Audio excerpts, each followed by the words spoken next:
film पामजबा अदुगा film की line सिदा कमदौना चंगदगे हाइबगी knowledge ति लेजदबा अदुगुमलबा इचिल इनाउसिंगी दमक्ता ngasi MR movies हाइबदी मनीरा movies ना मयामगी दमक्ता यामना खुदोंग साबा म पुदुना लाक्सरी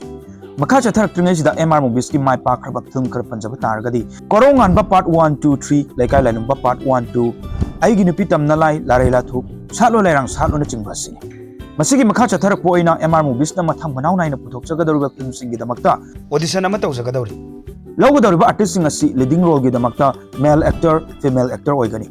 सपोर्टिंग एक्टिंग की सुयावगनी लोइनेना मच्चे मचल मनाउपा मने मकुबोंग चिंगबा साबिनिंगबा सिंगी दमक्ता सु खुदोंग चाबसि पिजरी ऑडिशन सि याउ मतमदा अइकोनि कैटेगरी खरा खाइदोगा थमजरी नुपी आर्टिस्ट की ओइना चही 13 की मथक्ता लेबा ओइगदबनी अदुगा नुपा आर्टिस्ट की ओइना चही 20 की मथक्ता लेबा ओइगदबनी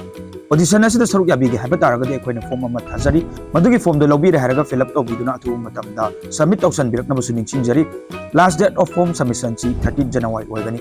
अगोपा मरोल की दमक्ता आई नंबर अनि खक्तंग हाइजरमगे मसिद सुंफ्रे सोइदना पाउ पोजनबे अहान बगी नंबर सिना 7629951629 अदुगा अनि सुबगी नंबर सिना 7005138974 मसिनी खुदोंग जाबसी लौबिहो